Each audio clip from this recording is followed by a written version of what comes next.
Dalam mengimplementasikan pendidikan inklusif di pendidikan tinggi, Universitas Islam Nusantara memberikan kesempatan kepada mahasiswa berkebutuhan khusus untuk mendapatkan akses yang sama dalam pendidikan. Pada tahun akademik 2022-2023, terdapat sebanyak 35 orang mahasiswa berkebutuhan khusus yang tersebar di berbagai angkatan. Sudah lebih dari 10 tahun, Universitas Islam Nusantara menerima dan membina mahasiswa berkebutuhan khusus. Berdasarkan jenis kebutuhan khususnya, berikut adalah sebarannya, yaitu terdapat 17 orang mahasiswa dengan hambatan penglihatan atau tunanetra, 6 orang mahasiswa dengan hambatan pendengaran atau tunarungu, dan 2 orang mahasiswa dengan hambatan fisik atau tunadaksa.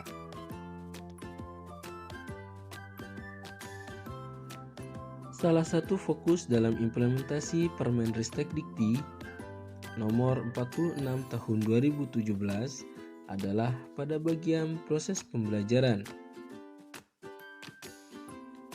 Perguruan tinggi memfasilitasi pembelajaran dan penilaian sesuai dengan kebutuhan mahasiswa berkebutuhan khusus tanpa mengurangi mutu hasil pembelajaran. Dalam proses pembelajaran, mahasiswa tunarungu umumnya mengalami hambatan dalam memahami materi pembelajaran, terutama dalam memahami konsep-konsep yang menggunakan kalimat yang kompleks. Hambatan pendengaran yang dialaminya berdampak pada kemampuan dan keterampilan berbahasa sehingga mengalami kesulitan dalam memahami konsep-konsep yang disampaikan oleh dosen.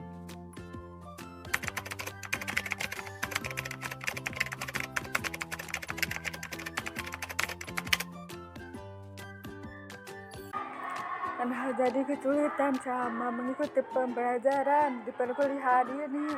Salah satunya yaitu tentang komunikasi. Karena apa? Sebagai seorang tuli itu gak semua dapat dipahami.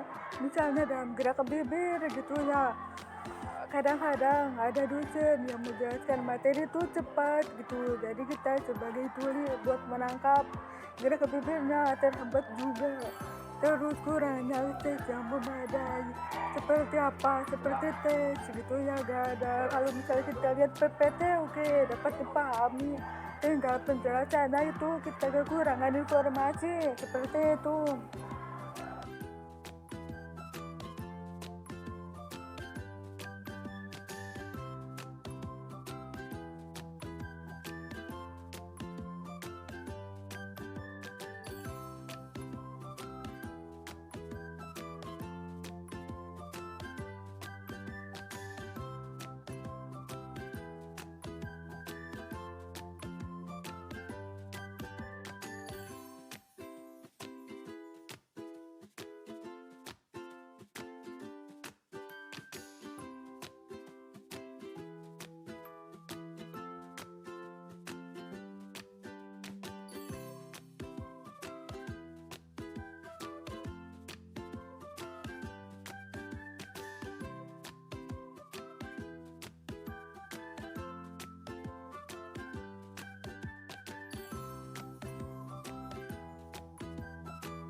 Dalam mata kuliah teori bimbingan skripsi, capaian pembelajarannya adalah mahasiswa mampu menyusun proposal penelitian.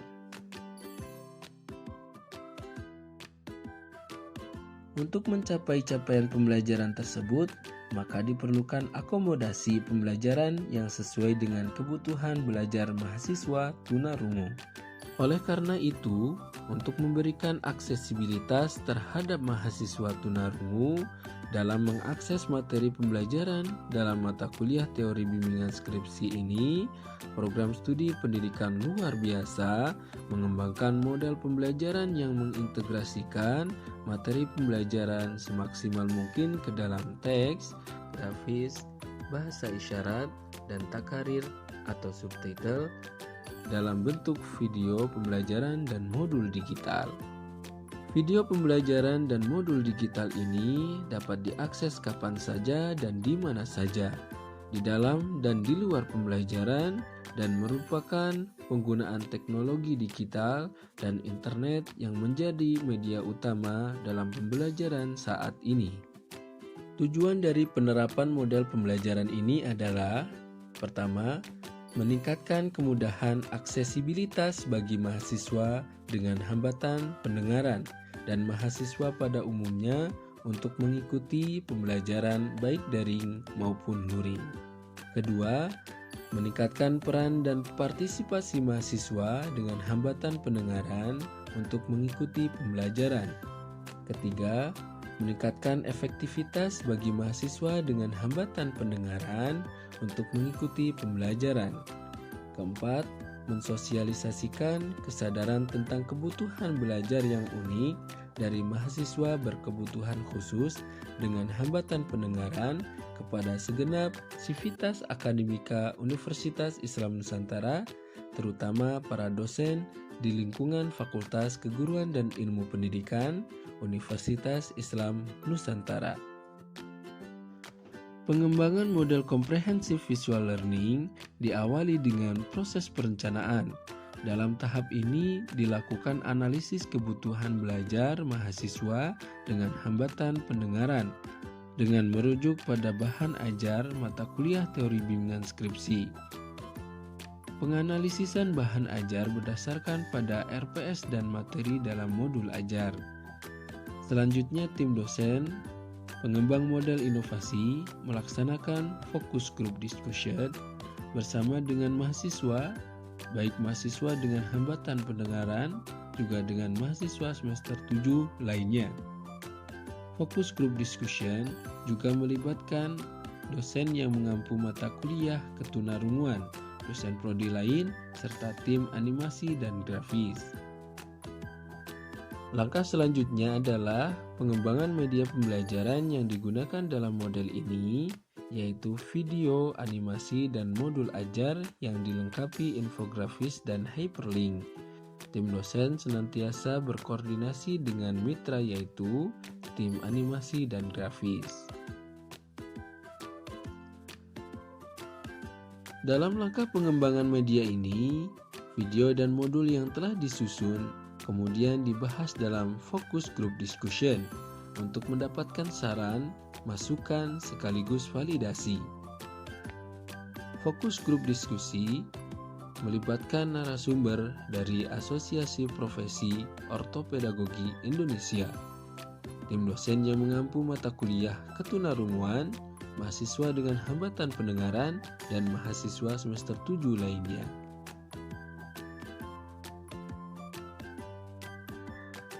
Fokus grup diskusi menghasilkan saran dan masukan sebagai berikut: durasi waktu video, penggunaan kalimat yang lebih sederhana, penyesuaian gambar, serta bahasa isyarat yang dapat dipahami mahasiswa dengan hambatan pendengaran. Berikut ini adalah instrumen validasi yang diisi oleh ahli media pembelajaran, pakar ketunarunguan, dan perwakilan dari mahasiswa tunarungu.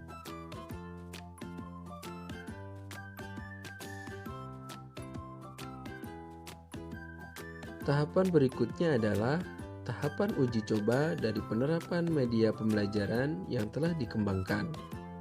Implementasi dilakukan pada kelas yang terdapat mahasiswa tunarungu selaku subjek penelitian ini pada mata kuliah teori bimbingan skripsi. Tahapan ini juga dimaksudkan untuk mengukur tingkat praktikalitas dari modul digital dan video pembelajaran yang telah dikembangkan. Pelaksanaan proses pembelajaran mengacu pada Rencana Pelaksanaan Semester atau RPS. memanfaatkan media modul digital dan video pembelajaran yang telah dikembangkan. Pasca pelaksanaan uji coba, pada setiap pertemuan dilakukan evaluasi dengan mengkaji kekurangan yang ada pada media pembelajaran serta menganalisis masukan dari para mahasiswa, bukan hanya tunarungu namun juga mahasiswa non-tunarungu. Dengan demikian, pada setiap pertemuan terdapat pengembangan kembali terhadap media yang telah diterapkan. Pada tahap ini juga, mahasiswa tunarungu diminta untuk memberikan penilaian terhadap modul digital dan video pembelajaran yang telah digunakan selama proses uji coba. Kemudian kami melakukan wawancara kepada 4 orang mahasiswa tunarungu yang mengikuti kegiatan pembelajaran. Mahasiswa dan mahasiswi tersebut menyampaikan bahwa unsur visual yang terdapat dalam video pembelajaran dan modul digital sangat membantu dan memudahkan mereka untuk memahami materi. Selain itu, video pembelajaran dan modul tersebut dapat dibaca di luar waktu pembelajaran dan didiskusikan dengan teman dengar maupun teman tuli, sehingga dapat meningkatkan pemahaman mereka.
Tahap akhir dari pengembangan model comprehensive visual learning ini adalah monitoring dan evaluasi oleh tim reviewer dari Belmawa Kemendikbudristek. Dalam sesi monitoring dan evaluasi, mahasiswa menyampaikan kepada reviewer testimoni yang mereka rasakan dalam menggunakan media video dan modul digital pada pembelajaran.